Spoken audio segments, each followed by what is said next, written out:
Hello प्यारे बच्चों, very good afternoon. कैसे हैं आप सब? आई होप सब बहुत अच्छे होंगे और अपनी पढ़ाई को भी बहुत अच्छे से तैयार कर रहे होंगे, पढ़ रहे होंगे आप सब। तो बच्चों, जैसा कि आपने थंबनेल देख लिया है, ये आपका चैप्टर 5 है 6th क्लास का, हिस्ट्री एनसीईआरटी बुक से। तो बच्चों, आपको जिन भी बच्चों को समझ में नहीं आ रहा है, अपने लास्ट रिवीजन पर हैं और आपको समझना है चैप्टर, आपको याद इस वीडियो के बाद ना, मैं आपको प्रॉमिस कर रही हूँ कि अगर आपने इस वीडियो को ध्यान से देख लिया, सारी चीज़ें आपने ध्यान से समझ ली, तो बच्चों आपको बिल्कुल भी टेंशन नहीं रहेगी कि हम पेपर में क्या दिन करने वाले हैं, हमें ये याद नहीं है, हमें वो याद नहीं है। आपको क्वेश्चंस याद करने की ज़रूरत ही नहीं पड़ने वाली है, बस आपको सारे टॉपिक्स ध्यान से देखने हैं। देखिए बच्चों, क्या प्रॉब्लम होती है ना कि आप सभी जब क्वेश्चन को अटैम्प्ट करते हैं, एग्ज़ाम हॉल में बैठे होते हैं, आपके पास पेपर होता है और आपको उसे देखकर क्वेश्चन जो आपने रटा है वो आप भूल जाते हैं, ऐसा ही होता है ना। लेकिन अगर आप उस बारे में जानते हैं, आपको जिस बारे में पता है वो आपको ज़रूर उस टाइम पर याद आ जाता है, कि भूलना ही नहीं है। जो चीज़ आपको पता है वो आप कैसे भूल जाएंगे?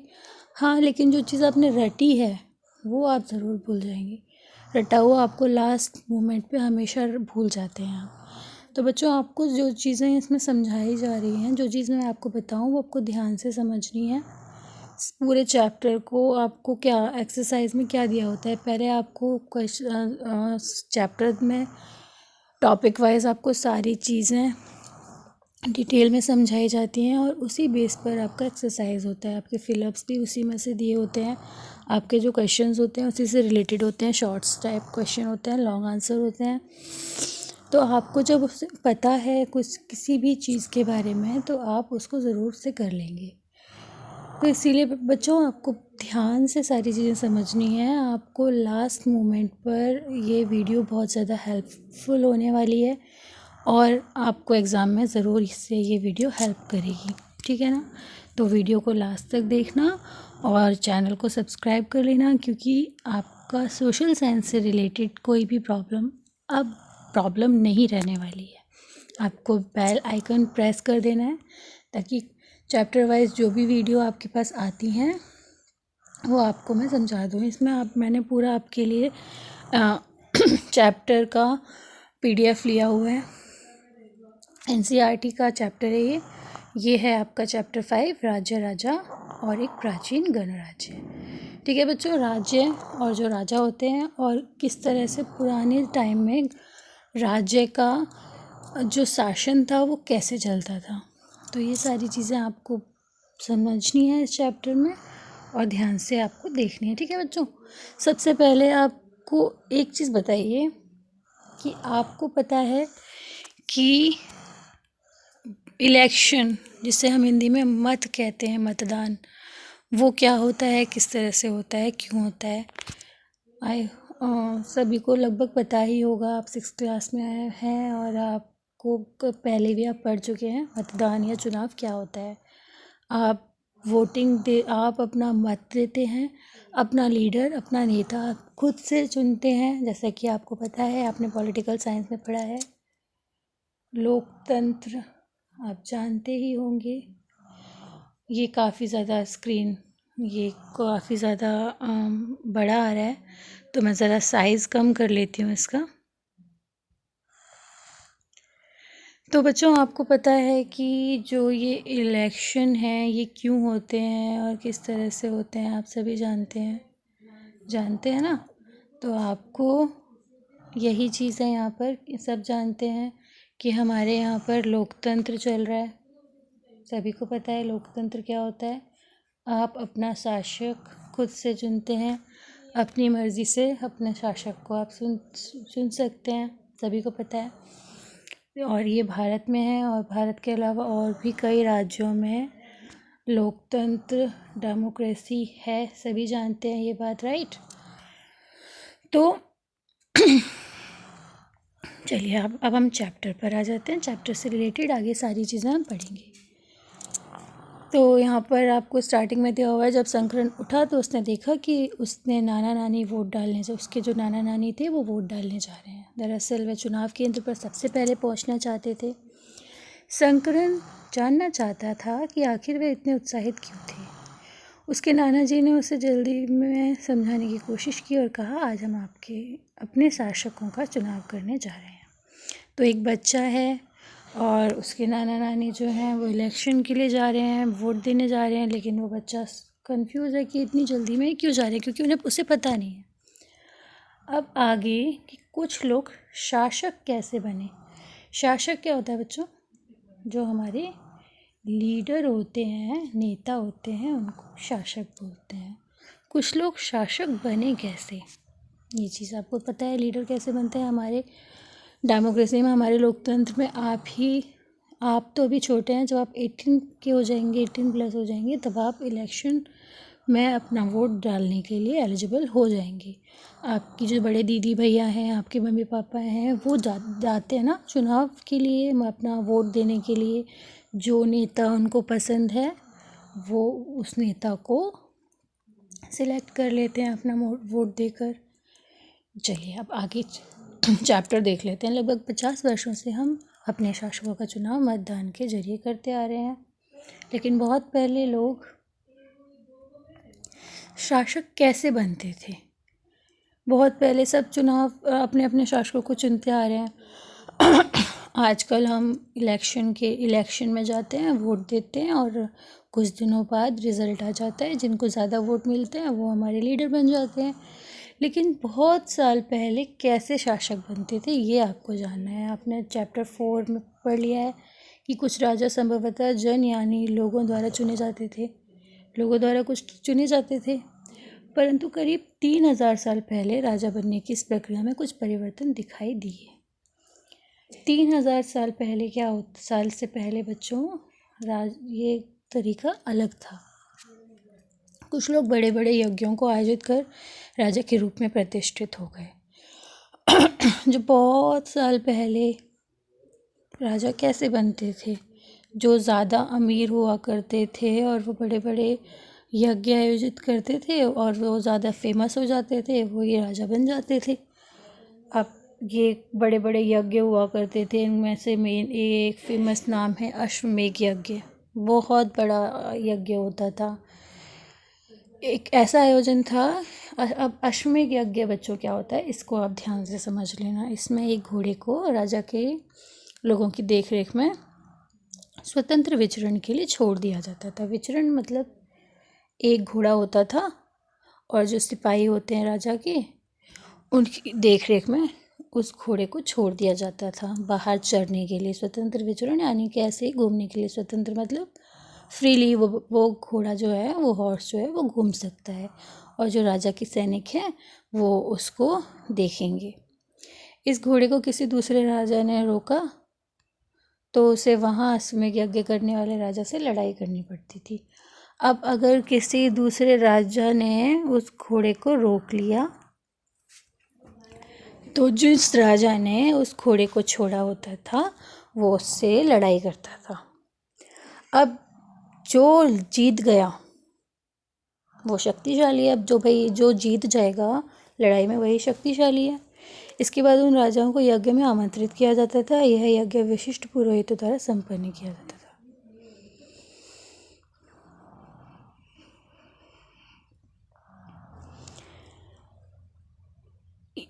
पुरोहित कौन होते हैं? जो बड़े बड़े पुजारी होते हैं। बड़े बड़े पुजारी जो मंत्रों का उच्चारण करते हैं, उन्हें पुरोहित किया जाता था। तो जो उनको पुरोहितों का उनसे संपन्न कराया जाता था, यानी कि वो जो यज्ञ होता था पुरोहित मंत्रों द्वारा संपन्न करते थे, यानी उसको इसके लिए उन्हें उपहारों से सम्मानित किया जाता था। अब जब पुरोहित जी हैं वो पूजा कर रहे हैं, इतने बड़े यज्ञ को ऑर्गेनाइज कर रहे हैं, संपन्न मतलब ऑर्गेनाइज करना, तो उन्हें फिर प्राइज़ दिए जाते थे, सम्मान दिया जाता था। अश्वमेध यज्ञ करने वाला राजा बहुत शक्तिशाली माना जाता था। यज्ञ में आमंत्रित सभी राजा उसके लिए उपहार लाते थे। अब ये यज्ञ इतना बड़ा होता था कि जो यज्ञ करा रहा है वो बहुत शक्तिशाली होता था। अब आप समझ गए होंगे, अश्वमेध यज्ञ एक घोड़े को छोड़ दिया जाता था और फिर जो उस घोड़े को पकड़ लेता था और युद्ध में जीत जाता था, फिर वही राजा यज्ञ कराते थे और उसके बाद फिर पुरोहितों को बुलाकर पूजा संपन्न कराते थे और फिर उन पुरोहितों को प्राइज़ देते थे, सम्मान देते थे। इन सभी आयोजनों में राजा का मुख्य स्थान होता था। उसे राज सिंहासन या बाघ की खाल के एक विशेष आसन पर बिठाया जाता था। ये बच्चों, ये जो पॉइंट है ये काफ़ी ज़्यादा इम्पॉर्टेंट है। बाघ की खाल का आसन बनाकर राजा को राज सिंहासन पर बिठाया जाता था। जो भी राजा अश्वमेध यज्ञ कराते थे वो उन्हें राज सिंहासन पर बिठाया जाता था और बाघ की खाल मतलब शेर की, जो चीता होता है, टाइगर होता है, उसकी स्किन का उनका आसन होता था। युद्ध क्षेत्र में राजा का सारथी ही उसका सहचर होता था। सारथी कौन होता है बच्चों? सारथी होते हैं जो रथ चलाते हैं, आगे बैठे होते हैं और जो उसकी बागडोर संभाले रहते हैं, उसे कहते हैं सारथी, और वो उनका सहचर भी होता था। यज्ञ के अवसर पर वह राजा की विजयों तथा अन्य गुणों का गान गाता था। अब जो उनका सहचर है, सारथी है, वो उनके विजयों का गुण गाता था। राजा के सगे संबंधी, खासकर उनकी रानियाँ, पुत्र, कई छोटे छोटे अनुष्ठान करने होते थे। अन्य सारे आमंत्रित राजाओं का काम सिर्फ बैठकर यज्ञ की पूरी प्रक्रिया को देखना भर था। राजा के ऊपर पुरोहित पवित्र जल के छिड़काव के साथ साथ अन्य कई अनुष्ठान करते थे। विष अथवा वैश्य जैसे सामान्य लोग उपहार लाते थे, जिन्हें पुरोहित शूद्र मानते थे, उन्हें कई अनुष्ठानों में शामिल नहीं किया जाता था। अब ये 4 तरह के आपने वर्ण, वो क्षत्रिय वर्ण होता है, शूद्र वर्ण, वैश्य वर्ण होता है, उसके बाद ब्राह्मण वर्ण होता है और एक होता है शूद्र। शूद्र को सबसे नीचा माना गया था। तो जो पुराने जो बड़े बड़े पंडित पुरोहित होते थे, वो शूद्रों को उस टाइम पर अछूत मानते थे। ऐसी पूजाओं में उनको वो शामिल नहीं होने देते थे। इस यज्ञ में उपस्थित होने वालों की एक सूची बनाओ और ये आपका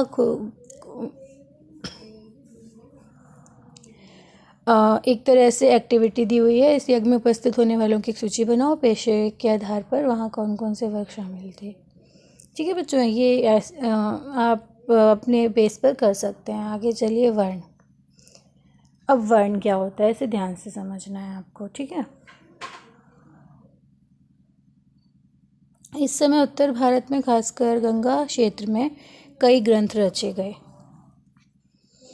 ऋग्वेद के बाद रचे होने के कारण ये उत्तर वैदिक ग्रंथ कहे गए। ग्रंथ होते हैं हमारे 4, सभी बच्चे जानते हैं कौन कौन से होते हैं।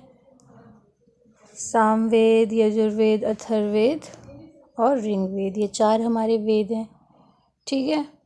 और ये कहाँ, उत्तर भारत में खासकर लिखे गए थे और इनको क्या बोला जाता था बच्चों? उत्तर वैदिक ग्रंथ, ठीक है ना। पुरोहितों द्वारा रचित इन ग्रंथों में विभिन्न प्रकार के अनुष्ठान और उनके संपादन की विधियाँ बताई गई थी। इन्हीं ग्रंथों में, इन्हीं वेदों के अंदर जितने भी बड़ी बड़ी पूजाएं हैं, सारी विधियाँ हैं, भगवान, देवता, देवी देवता, पूजा, जितनी भी बातें होती हैं इन ग्रंथों में, इन वेदों में उन्होंने बताई हुई हैं। इनमें सामाजिक नियमों के बारे में बताया। अब इन वेदों के ही अनुसार आप इस बात को ध्यान रखना कि ये जो 4 वेद हैं, इन्हीं के अनुसार हमारे जो पूरा जो हमारा जीवन है, इन्हीं के अनुसार चलता है, वेदों के अनुसार ही। अगर वेद के बाहर से कुछ जो करते हैं उनको बोल दिया जाता है कि ये तो बिल्कुल अधार्मिक है और ये तो बिल्कुल नास्तिक है, इसमें तो बिल्कुल तमीज़ ही नहीं है ना। तो इसीलिए ये वेद बने हैं, इनके अनुसार हमारा जो भी सामाजिक नियम होते हैं वो चलते हैं। उस समय समाज में कई समूह थे, जिनमें पुरोहित, योद्धा, कृषक, पशुपालक, व्यापारी, शिल्पकार। योद्धा, आपको पुरोहित जो पंडित होते हैं हमारे, योद्धा आप जानते ही हैं, जो लड़ाइयाँ करते हैं, ब्रेव होते हैं, किसान भाई हमारे, पशुपालक जो पशुओं को पाला करते हैं, व्यापारी जो बिज़नेस करते हैं, शिल्पकार जो मूर्तियाँ वगैरह बनाते हैं, श्रमिक जो लेबर्स होते हैं हमारे, मछली पकड़ने वाले तथा जंगल में रहने वाले लोगों को शामिल किया। सारे सब समूह इसमें शामिल थे। और कुछ पुरोहित तथा योद्धा वैभवशाली थे, वहाँ कुछ कृषक और व्यापारी भी धनवान थे। दूसरी ओर पशुपालक, शिल्पकार, श्रमिक, मछली पकड़ने वाले, शिकारी तथा भोजन संग्राहक निर्धन थे। उसमें दो तरह के लोग थे, पुजारी और योद्धा, और कुछ अमीर लोग। और दूसरे टाइप में कौन कौन थे, जो जिन्हें गरीब माना जाता है, जो अपना रेगुलर वर्क करके अपना जीवन यापन करते हैं, उनको दूसरे टाइप के लोगों में डाला गया था। ठीक है। पुरोहितों ने लोगों को 4 वर्गों में विभाजित किया, जिन्हें वर्ण कहते हैं। अब बच्चों, जैसा कि टॉपिक में है कि वर्ण क्या होते हैं, वर्ण को आपको ध्यान से समझना है। वर्ण का आपका एग्ज़ाम में आ सकता है, आएगा। ठीक है ना। हमारे वर्ण क्या हैं और ये वर्ण कहाँ से लिए गए हैं? वर्ण कहाँ से लिए गए हैं? हमारे वेदों से। वेद कितने तरह के होते हैं? 4 तरह के वेद होते हैं। कौन कौन से? सामवेद, यजुर्वेद, अथर्ववेद और ऋग्वेद। ठीक है बच्चों। तो ये हमारे 4 तरह के वेद होते हैं और इन्हीं वेदों के अंदर जो 4 वर्गों में विभाजित किया गया है, उन्हें क्या कहते हैं? वर्ण। अब वर्ण कौन कौन से होते हैं ये आपको ध्यान रखना है, ध्यान से समझना है, सुनना है। पहला वर्ण कौन सा है बच्चों? ब्राह्मण। जो हमारा फर्स्ट है वो होते हैं हमारे पंडित जी, यानी कि जो हमारे ब्राह्मण वर्ण होते हैं वो उनको फर्स्ट दिया गया है। ठीक है। उनका काम क्या है? उनका काम वेदों का अध्ययन करना है, यज्ञ करना है, जिनके लिए उन्हें उपहार मिलता था। ठीक है ना। ब्राह्मणों का ये काम था। और दूसरा स्थान किसे दिया गया? शासकों का था, जिन्हें क्षत्रिय कहा जाता था। अब पंडित जी जो पूजा वगैरह करते हैं। अब राजा, शासक, राजा मोस्टली क्षत्रिय वर्ण के ही लोग बनते थे पुराने ज़माने में। क्षत्रिय वर्ण के ही, जो क्षत्रिय वर्ण का है वही राजा बन सकता है। अदरवाइज जो क्षत्रिय वर्ण का नहीं है बच्चों, वो राजा नहीं बन सकते। ये पुराने ज़माने का, उस टाइम का मेन कानून था। और उनको क्या, दूसरा स्थान मिला हुआ था वर्ण में। ठीक है। उनका काम था युद्ध करना, लोगों की रक्षा करना। मतलब जो राजा होगा वो युद्ध तो करेगा ही और अपनी जनता की रक्षा करेगा। तीसरे स्थान पर थे वैश्य। ठीक है। फर्स्ट पे हुए ब्राह्मण, सेकंड पे कौन हुए बच्चों? क्षत्रिय। सेकंड वर्ण कौन सा है हमारा? क्षत्रिय। और थर्ड वर्ण कौन सा है? वैश्य या वैश्य। वैश्य कौन होते थे? वैश्य होते थे, इनमें कौन कौन शामिल होता था? कृषक। वैश्य मीन्स जो बिजनेस करते हैं हमारे लिए, पशुपालक और व्यापारी आते थे। ठीक है। ये सारे होते थे वैश्य वर्ण के। अब क्षत्रिय और वैश्य दोनों को ही यज्ञ करने का अधिकार प्राप्त था। अब यज्ञ दोनों कर सकते थे, वैश्य भी यज्ञ कर सकते थे और क्षत्रिय तो कर ही कर सकते हैं। लेकिन जो बेचारे और थे जिन्हें शूद्र वर्ण में शामिल किया गया था, चौथा वर्ण जो था बच्चों वो था हमारा शूद्र वर्ण। ठीक है। शूद्र वर्ण।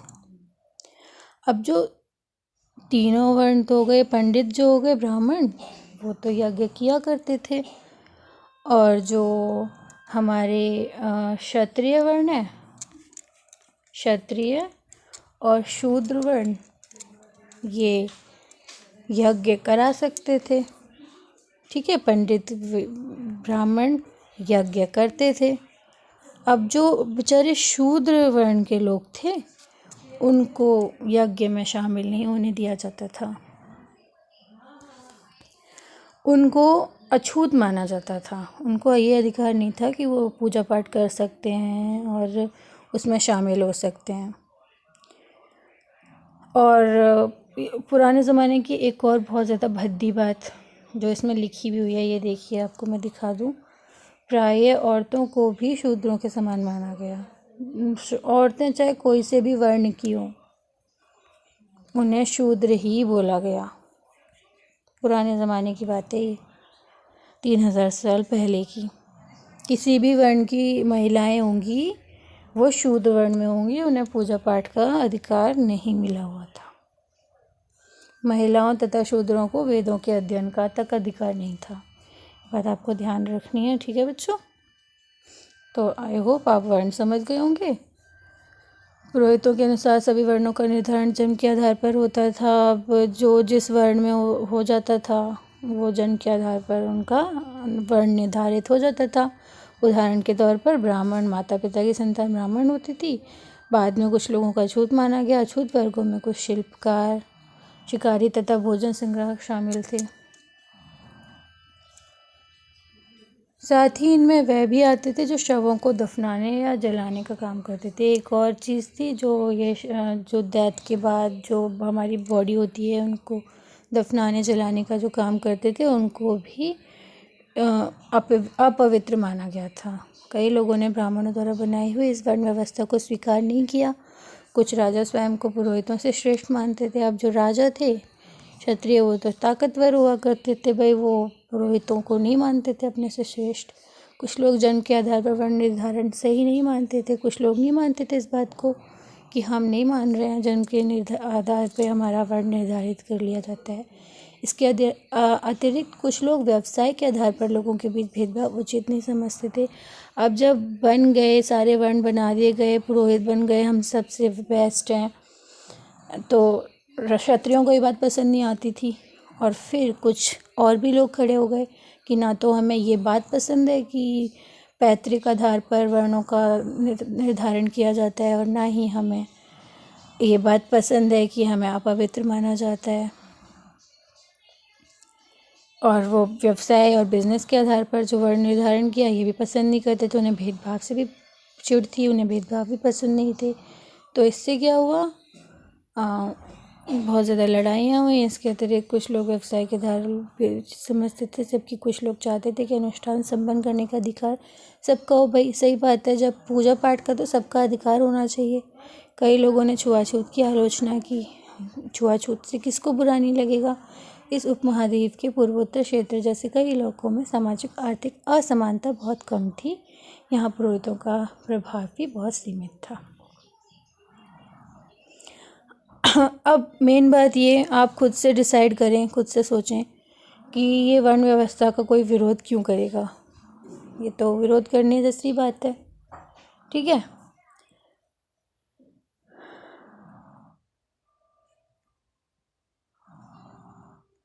अब ये देखिए बच्चों, ये चित्र है, इसमें आप ये देखिए, ये एक तरह का पात्र है, ठीक है ना। चिकनी मिट्टी से बनाया होता है, इसकी सतह पतली होती है। ये कटोरी, जिससे अब हमारी कटोरियाँ चल रही हैं कांच की, उस टाइम की ये एक कटोरी है जो कि पतली सतह की सुंदर चिकनी बनी होती थी। और इसका ख़ास मौक़ों पर शायद प्रयोग किया जाता होगा खाना बनाने के लिए, ऐसा आपकी NCERT में दिया हुआ है। ये खाना बनाने के लिए या ख़ास मेहमानों की पूजा के लिए ये इसका उपयोग किया जाता होगा, ठीक है। अब आपने वर्ण समझ लिया, और कैसे राजा चुने जाते थे, यज्ञ कैसे होते थे, ये समझ लिया आपने। अब यहाँ पर है जनपद। अब बच्चों, आपके लिए ये वीडियो बनाई है, तो आप है ना वीडियो को लाइक कर देना और शेयर कर देना। और बच्चों में जो बच्चे नहीं देख पाए हैं और SST को लेकर, हिस्ट्री को लेकर उन्हें प्रॉब्लम है, तो ये आई होप ये वीडियो आपको हेल्पफुल हो, आपके एग्ज़ाम में आपको ये वीडियो पसंद आए और आपके लिए ये फ़ायदेमंद हो, आपको हेल्पफुल हो। मैं यही उम्मीद करती हूँ और इसी उम्मीद से मैंने ये वीडियो बनाई है। तो आप बच्चों की हेल्प के लिए मैंने ये वीडियो बनाई है, तो आप कमेंट कर दीजिएगा। और ये वीडियो हम 2 पार्ट्स में करेंगे। अगर फर्स्ट पार्ट में मुझे अच्छा रिस्पांस मिलता है आपका, तो मैं आगे पार्ट 2 लेकर आऊँगी बच्चों। तो उसके लिए आपको शेयर कर देना है और कमेंट ज़रूर कर देना, और किस तरह से आपको और कौन से चैप्टर्स में प्रॉब्लम है फर्स्टली मैं वही लेकर आऊँगी। तो अब हम ये समझ लेते हैं जनपद। जनपद क्या होता है बच्चों?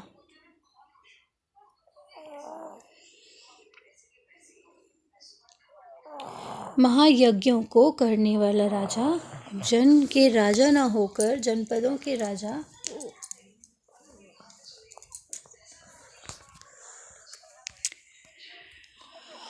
माने जाने लगे। जनपद का शब्द, अब जो यज्ञ करते थे, यज्ञ करके जो राजा बन गए, अब बात आगे की हो गई, समय बीत गया। अब समय बीतने के बाद जो यज्ञ करके राजा बनते थे वो भाई पर्सन के बन जाते थे कि हम जनों के राजा हैं, ठीक है। अब समय बीता, आगे समय बीतने पर ये बोला गया कि जो राजा है वो केवल जन का राजा ना होकर जनपदों का राजा होगा। अब ये जनपद क्या चीज़ है? जनपद का शाब्दिक अर्थ जन के बसने की जगह होती है, जहाँ पर बहुत सारी जनता रहती है, बहुत सारी जनता रहती है, वो है जनपद। वो जगह जहाँ पर बहुत सारे जन बसते हैं। जन क्या होते हैं? इंसान। तो जहाँ पर बहुत सारे इंसान बसते हैं उस जगह को हम क्या कहते हैं? जनपद। तो भाई ये बोल दिया गया कि जो राजा है वो सिर्फ जन का राजा ना होकर पूरी जनपद का होगा, सिर्फ जनों का नहीं, जहाँ वो लोग रहते हैं उसका भी राजा को ध्यान रखना होगा और सारी चीज़ें उसको देखनी होगी। पुरातत्वविदों में इन जनपदों की कई बस्तियों में खुदाई की है।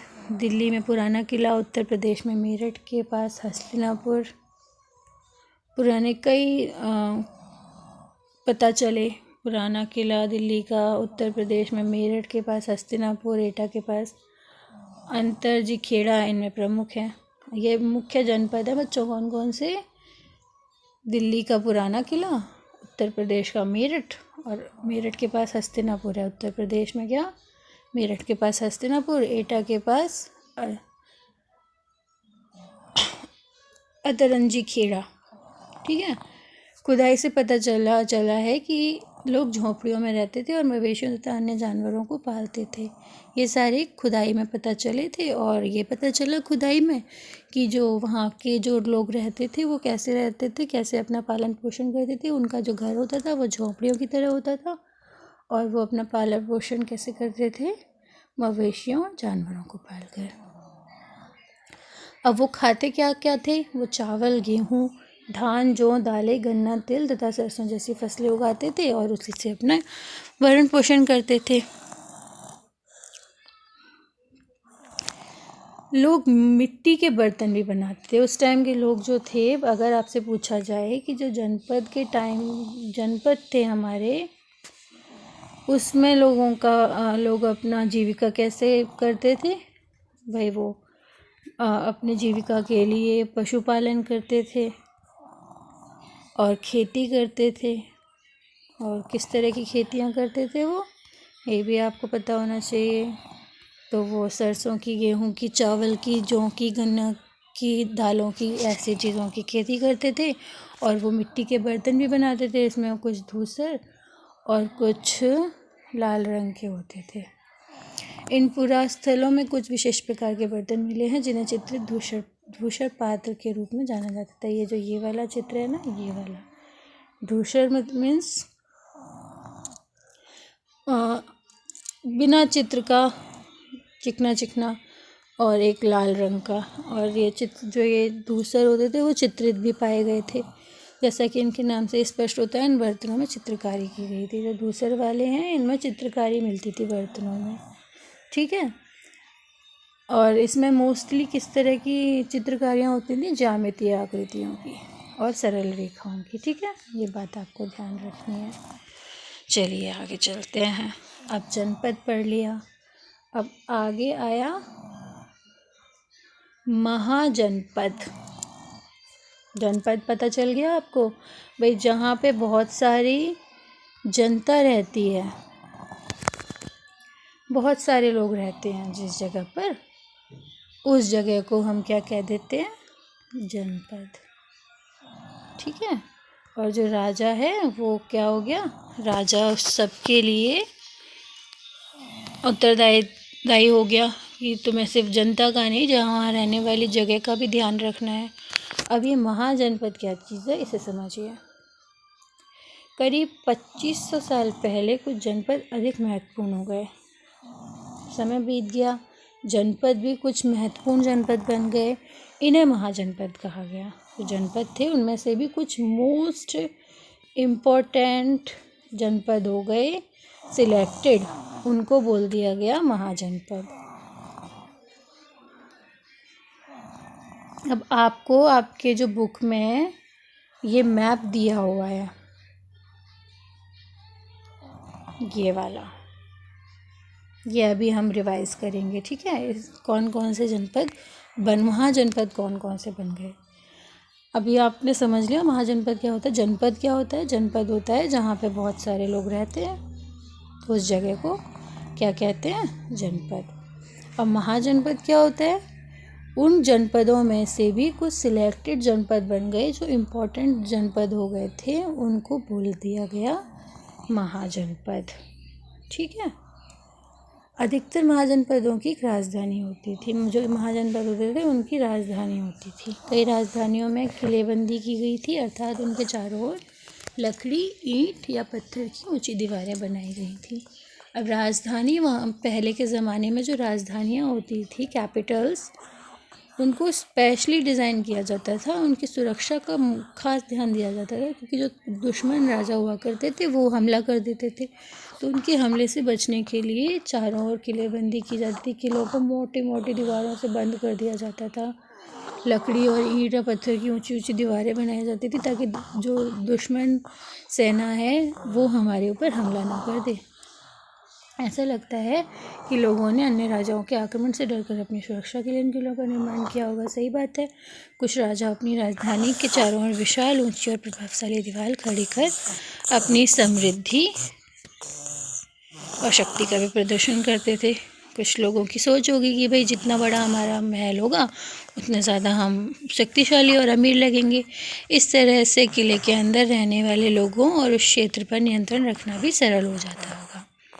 इस तरह की विशाल दीवार बनाने के लिए व्यापक योजना की आवश्यकता थी। अब जब बड़ी बड़ी दीवारें बनाई जा रही हैं तो उसको एक अच्छे से प्लान के साथ ही बनाया जाएगा, है ना। और मोटी मोटी ईंटें, बहुत सारी संख्या में ईंटें, पत्थरों का इंतज़ाम करना पड़ता था। हज़ारों स्त्री पुरुष, जब इतनी बड़ी बड़ी दीवारें बन रही हैं तो बहुत सारे बच्चे, लेडीज़, जेंट्स सब मिलकर इसमें अपना परिश्रम करते थे। और इसके लिए चीज़ों की भी ज़रूरत पड़ती थी, संसाधनों की। अब राजा सेना रखने लगे थे, सिपाहियों को नियमित वेतन देकर पूरे साल रखा जाता था। अब क्या हुआ, जब काम बढ़ गया बच्चों, तो राजा को लोग भी ज़्यादा चाहिए थे, है ना।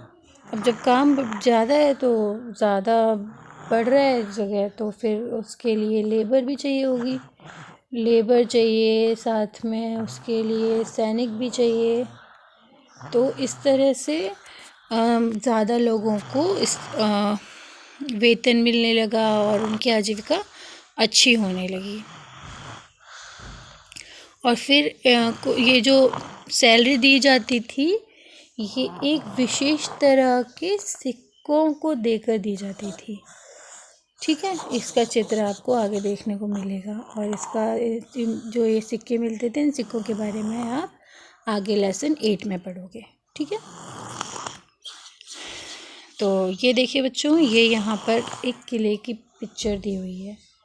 ये एक किला है और ये किला क्या है?